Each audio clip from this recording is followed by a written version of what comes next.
Hey guys, it's Nick. Before we get going today, I wanted to give you a few discount codes for the products we love and our show sponsors. So don't just turn this one off.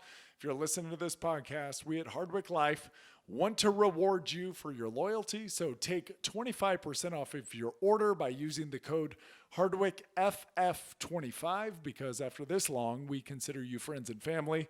That's HardwickFF25 at hardwick.life. It's like hardwick.com, but that one was taken by a shirt company. So hardwick.life is where you can find it. For 20% off at bubsnaturals.com, use the code Hardwick20. That's Hardwick20 at bubsnaturals.com. And for 10% off at Julian Bakery, use the code Nick Hardwick, that's me, at julianbakery.com. Again, Nick Hardwick at julianbakery.com. Now, if you want to hear what I take daily and get some insight as to what you should take, maybe, stay tuned. If not, skip ahead about a minute and we will be into the show. Thank you all. All right. So you want to know what you should buy. I take 6 of our Hardwick Life products every day. I originally started that company out of kind of selfish needs. I wanted to get access to the absolute highest grade products in the world. Our supplements are pharmaceutical grade, all of them. They've got unique delivery mechanisms. So you aren't just getting expensive urine, you're actually absorbing the products at a higher rate than cheaper store-bought supplements. I take brain, joint, fuel, phyto, pump, and neuro. Now, that may be a little extreme for you, but those are my jams. Now, I've done a lot of damage to my body. I need all of them. The brain and joint, they're kind of self-explanatory, right? Fuel is one of the only whey protein powders that I can take that doesn't upset my tummy. And we hear the same thing quite frequently from folks that don't process dairy all that well. That's because it's made from New Zealand grass-fed whey. New Zealand has the highest dairy standards in the world. There's a noticeable difference, and the flavor, it's pretty damn incredible. For a peri-workout drink, which peri-workout, you'll hear that term, it means around your workout, or to add protein midday, I put 2 scoops of fuel with pump, which has 3 grams of creatine per serving, 400 milligrams of ATP, which is the body's energy currency, and 95 milligrams of caffeine to get you all fired up. All of those, they allow you to do more work in the gym, getting better results. More work equals better results. Who would have thought? Seriously, you can work harder and have a lower rate of perceived exertion. And I like to add in phyto, which has all of the necessary nutrients, vitamins, and minerals, along with this patented formula called TrueBrock, which contains glucoraphanin, which researchers at MIT are calling the fountain of youth. And lastly, I take neuro about an hour before bed. Dr. Andrew Huberman, a Stanford neuroscientist, host of the Huberman Lab podcast and recent guest with Joe Rogan. I'm sure some of you listen to that guy. He's pretty awesome. Recommended in our 3rd episode ever, we got him before he blew up, magnesium L-threonate, as it's the only form of magnesium to cross the blood-brain barrier. And it increases levels of brain magnesium, and that leads to better cognition and a more robust memory. That's important. It also has a slight sedative effect to help you get to sleep. All right, I'm not going to bore you with more details. Get over to Hardwick Life and use the code HardwickFF25 for 25% off.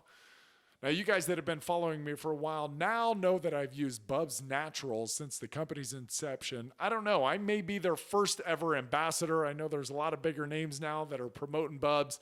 The company is blown up and is thriving because many folks like me understand how great their product is. I take 2 scoops of their collagen protein and 1 scoop of the MCT oil powder daily with my morning coffee.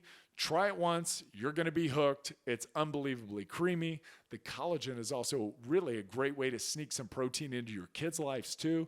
It's unflavored, so you can add it into pancakes, oatmeal, mac and cheese, or juice, and they're not going to notice a thing. Use the code Hardwick20 for 20% off. Lastly, before we get to the show, I want to tell you about my friends at Julian Bakery.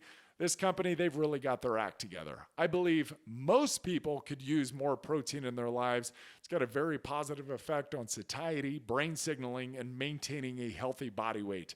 I recommend 1 gram of protein per pound of body weight. Please don't listen to Zac Efron's trainer, who on their show falsely ties too much protein to kidney failure and loss of bone density. And certainly don't go to the Game Changers propaganda documentary on Netflix for your science. Neither of these use actual science. There's a lot of kooks out there, folks. We're going to keep fighting the good fight. I love a variety of protein. Obviously, I've told you about our whey protein, Bubs Collagen Protein, and Julian Bakery's specialty, in my opinion, is their egg white protein powder. They come in ridiculous flavors like pumpkin pie, coconut, maple glazed donut. They blend easily. They're a great addition in the middle of the day.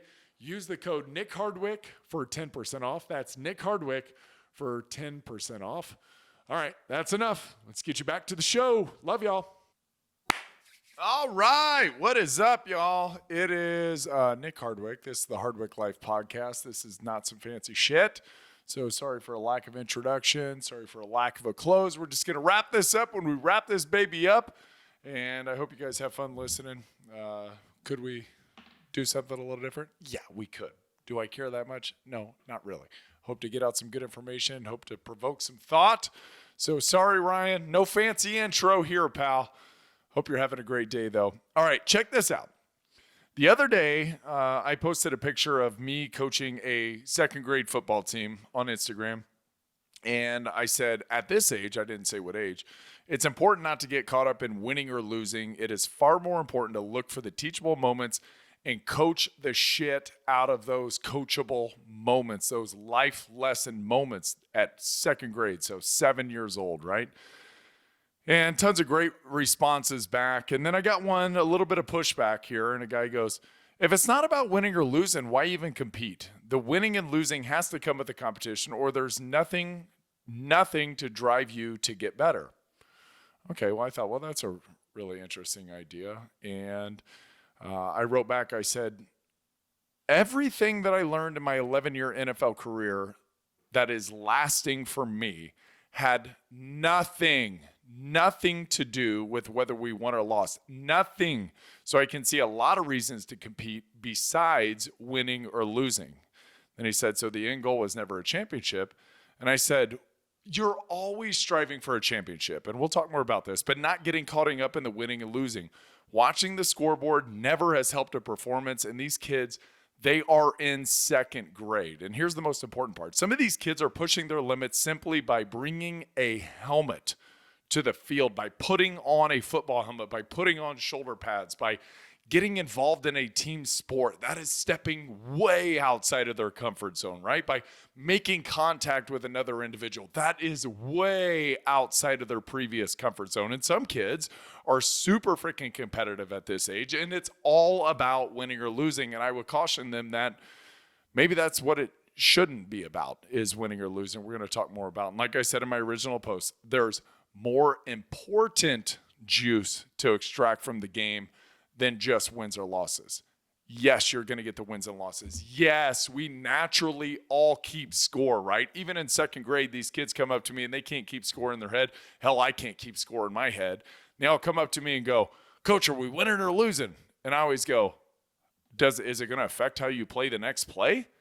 I said, play hard, right? What does winning or losing have to do with the very next play? What does winning or losing have to do with this moment? Is it going to affect your effort? If you're winning, are you going to back down a little bit? Are you going to ease up? Some people will. Or if you're winning, some people are going to step on the gas, and we call those front runners. And that was like a bad word in the National Football League. It's like, yeah, they're front runners. If they get out to a lead, they're going to be feeling really good.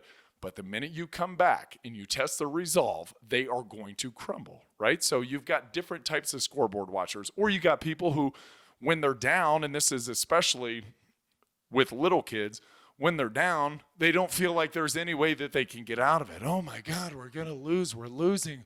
And then they almost some of the kids almost get into tears because they're so caught up in the scoreboard that they forget that there's still a half a freaking football left to play, boys. We got to get our asses out there and give some effort. So when they ask me what the score is, I say, I don't know. Plausible deniability. A lot of times I don't really know because I don't give a shit at second grade what the freaking score is, because none of that shit matters. Look, like I said, all of these kids are coming to this from a different point, right? Some of these kids, this is their first athletic team that they've ever been a part of. Some of these kids, it's the first time that they'll get hit by a friend. Some kids, like my kid, they fight, they wrestle, they play tackle football in the backyard and have been doing it since they were a tiny little kid. So this is no big deal to them. So they have graduated from stepping on the field as an accomplishment or tackling somebody as an accomplishment to now scoring a touchdown is a big accomplishment, or scoring multiple touchdowns is an accomplishment, right? So everybody's coming to this from a completely different viewpoint. But I would argue this, and everybody's entitled to their own viewpoint. I'm competitive. I'm really freaking competitive. And I guess people could say, hey, if you were a little bit more competitive, maybe you would have won a championship. If you cared a little bit more about winning and losing than Hardwick, you probably would have won that Super Bowl championship. And maybe you're right. Maybe you're right. But I will tell you this, and I said it, is the juice from my NFL career, the juice from my college career, it has nothing to do with whether I won or lost a damn game. It has nothing to do with that, right?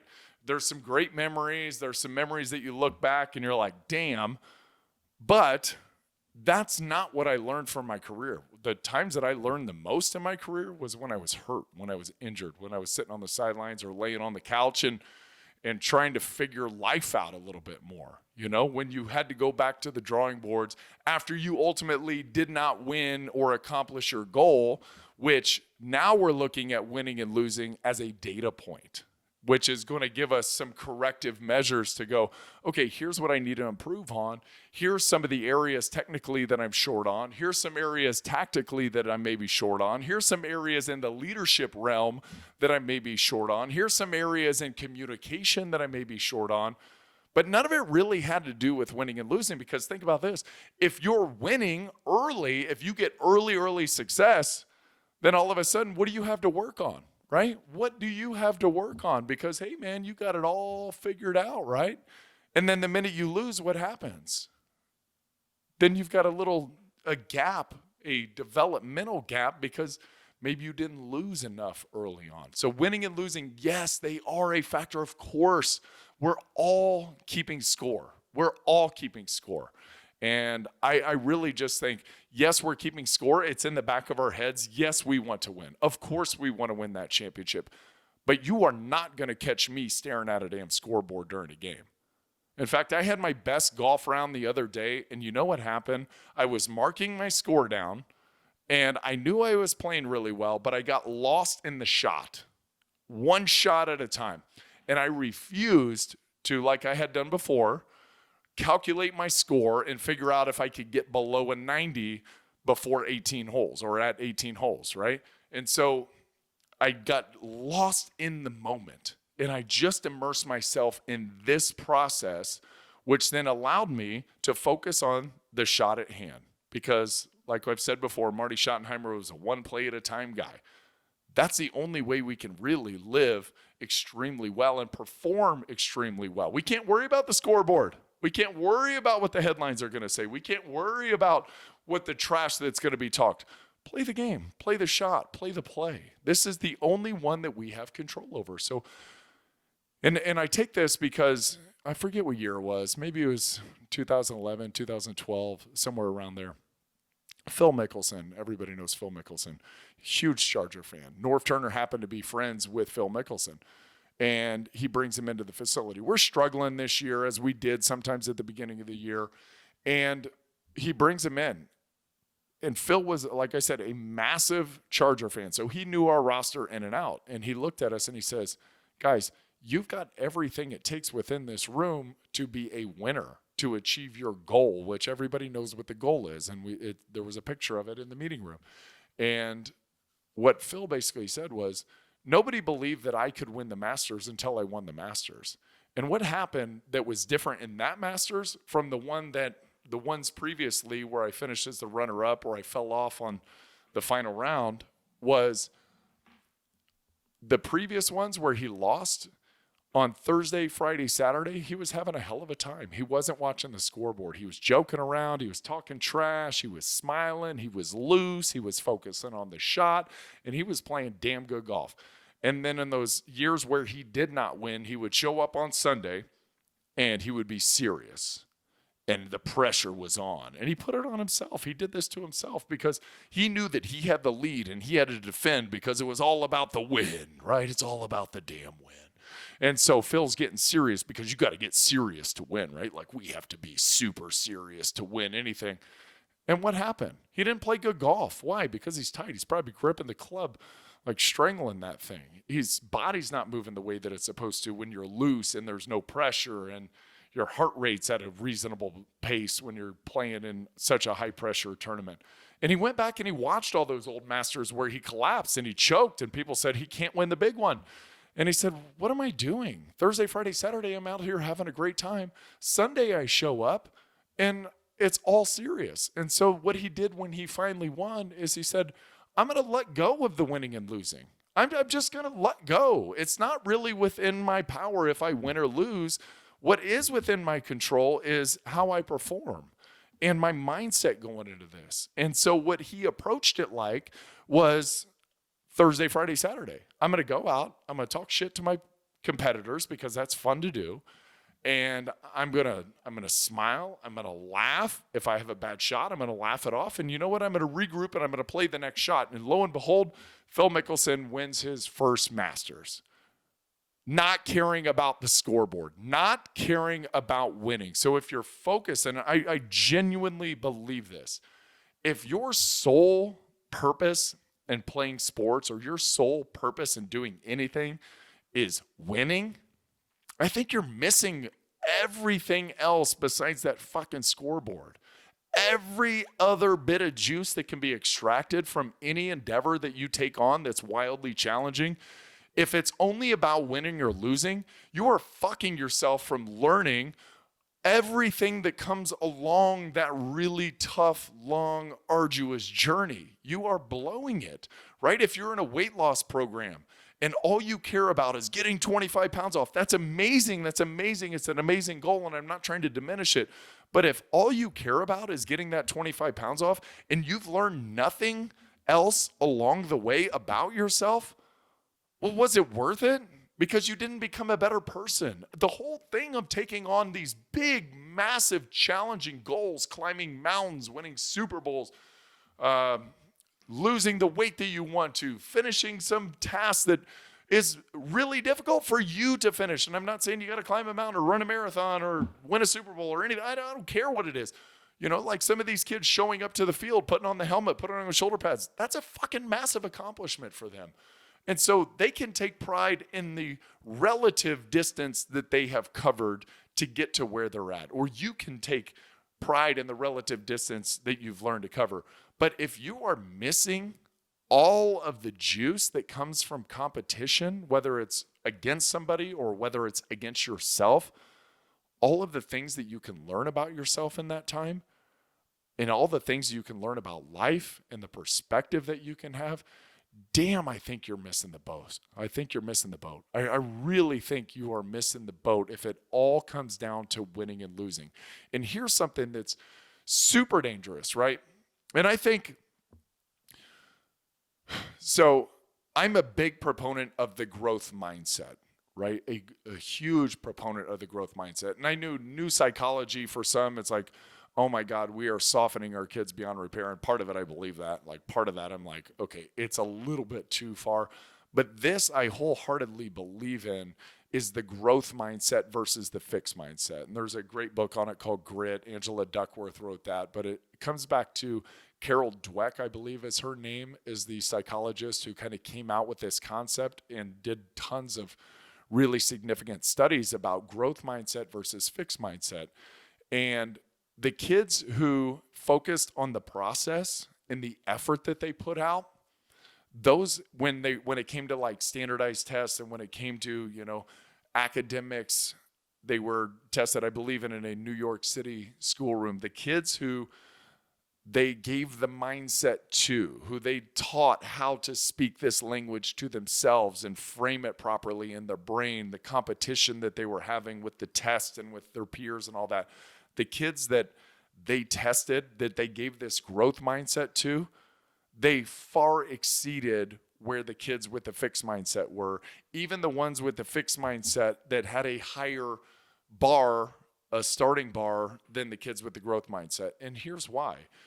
When you fail, if you have a fixed mindset, which means this is me, I'm attached to every win and to every loss. So when I win, look at me, I'm going to beat on my chest. I am the fucking hero of my own story, right? I knew I would win. I'm fucking amazing. Look at me, roar, right?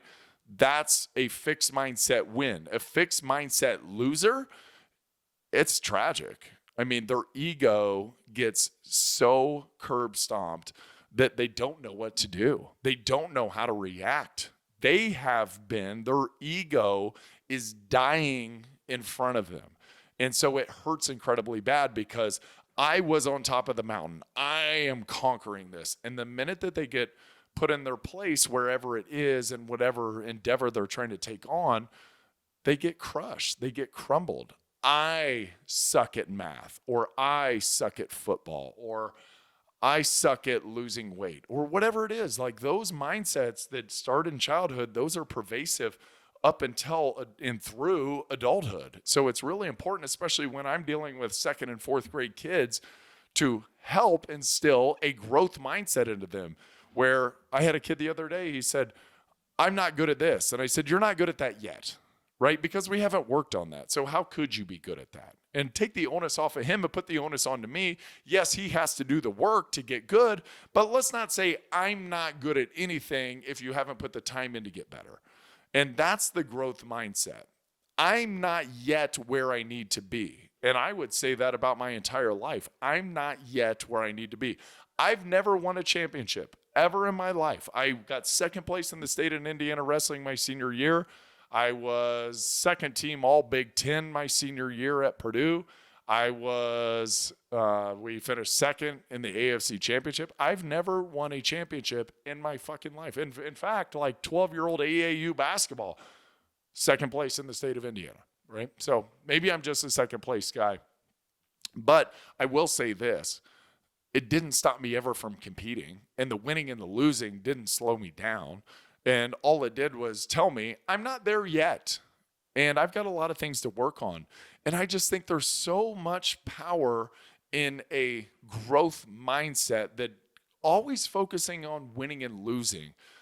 To me, it's very dangerous, because if you're always focused on winning or losing, like I told the guy, I said, so I played 11 years in the NFL. I never won a Super Bowl championship. Does that mean I'm a loser, right?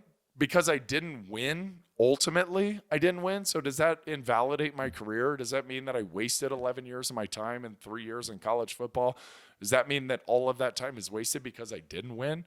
Or all the time that these kids are putting into this season, multiple weeks of preseason, 2 practices a week and a game on the weekend, does that mean that that time's a waste? Because to me, absolutely not. Because they're getting so much out of this besides winning and losing. They're getting friendship. They're getting teamwork.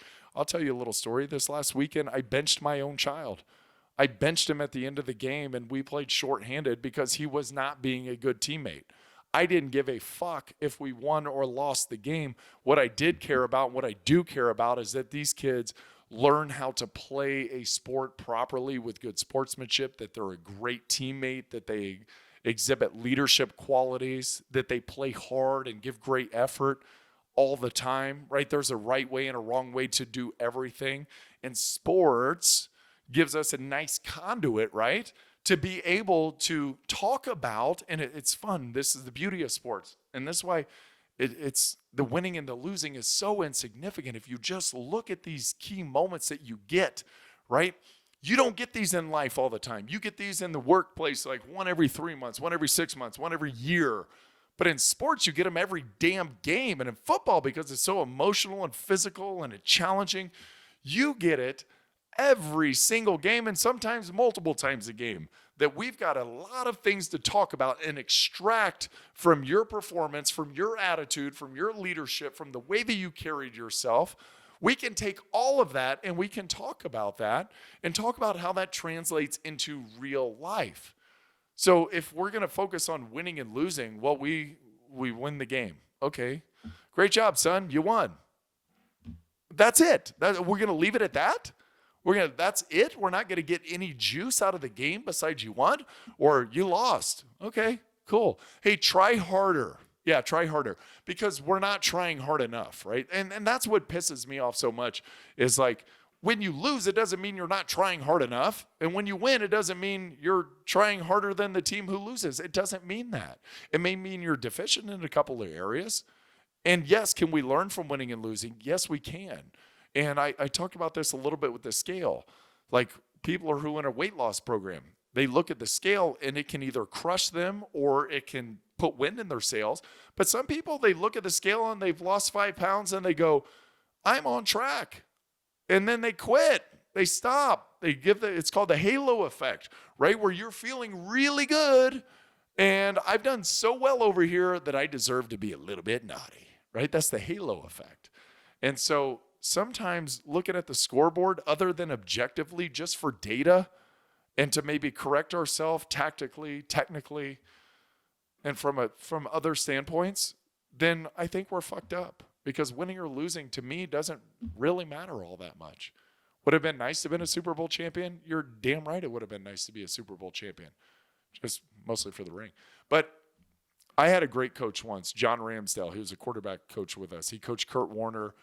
He was with the Fastest Show on Turf in St. Louis. And he came and he coached for us for a number of years. Super wise dude.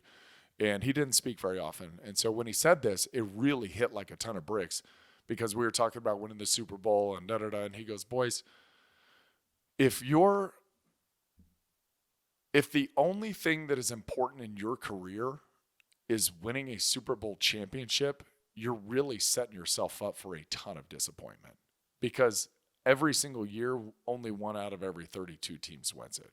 The chances of you winning it are really small. So you better be looking for something else out of this career than just winning that Super Bowl championship. And that has always sat with me. And here's what I've learned over the years. I've competed at the highest level. I've competed since I was 4 years old and asked my dad to be on a T-ball team probably a year or two early. And he said, sure, son. I've competed, I've kicked and I've screamed. I've focused on winning and losing. And then 11 years in the NFL. And eventually it hit me that that we're doing here, this competition, this defensive lineman, that middle linebacker, that defense that we're facing, this team that we're facing, that's only a conduit for me to learn more about myself. Think about that. That's all they're there for. All of those guys, they were a way for me to get more out of myself, to push me further than I could push myself, to get me out of my comfort zone, to scare me a little bit, to put some fear in me, to allow me to feel all the emotions, and to challenge me to improve everything, because it's not just the strength, it's not just the speed, it's not just the technique, it's not just the tactics, it's the emotions underlying it. It's being able to control all that. It's being able to communicate very clearly to your teammates and help them with their emotions at a very heightened state. So when I think about winning or losing being the only thing, I think winning or losing is the least important thing when it comes to competition. Of course, we all want to win. But if you're missing all the other juice that can be extracted from competition, I think you're fucked up. So look deeper, look harder. There's more there. There's more in you. And that's all I got. No fancy ending here. Love you guys. Hope you have a wonderful week. Oh, by the way, Jamie didn't join me. She's up at Purdue with a friend, walking around, enjoying, having lunch. So good for her. She gets the day off, and I get a ramble by myself. Love you guys. I appreciate you so much, and we will talk to you soon.